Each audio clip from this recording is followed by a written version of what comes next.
In any city, in any country, go to any mental institution or halfway house you can get yourself into. When you reach the front desk, ask to visit someone who calls herself the holder of song. You will then be guided to a long staircase that spirals higher than the building stands, and at the stair's summit is a door. As you open the door, a sudden wave of heat will pour out from the hallway beyond it and wash over you. Proceed down the hallway. As you walk, the air around you will grow increasingly frigid. When you feel as if you are encased in ice, you must stand perfectly still, remain silent, and listen. If, after a few seconds pass, you hear a baby crying, turn and run. No harm will befall you, but the infant's cry will follow you wherever you go. And if you hear it for the rest of your life, count yourself lucky. If and when it stops, your firstborn child will die. If you do not hear a baby's cry, wait for the hallway to grow warm once more, and then proceed down to the door. Enter. The room beyond will be awash in green light. At its center will be an old woman turning the handle of a silent music box. Her legs have both been severed at the knees. When you speak to her, you must look her in the eyes. She hides a spear fashioned from the bones of her legs. Break eye contact, and she will impale you with it and leave you to bleed to death in seemingly unending agony. She will only respond to one question. What was the song they used to play?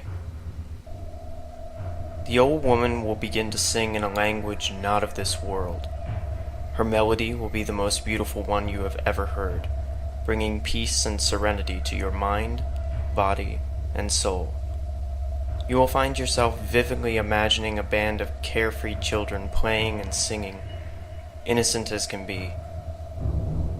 And within minutes, the scene will eventually and inevitably take a horribly sinister turn. The children will begin to fight each other, and their conflict will quickly escalate to the most brutal, lethal violence you can conceive of. They will impale each other on wooden poles, disembowel each other with sharp rocks, and even rip flesh from bone with their bare hands.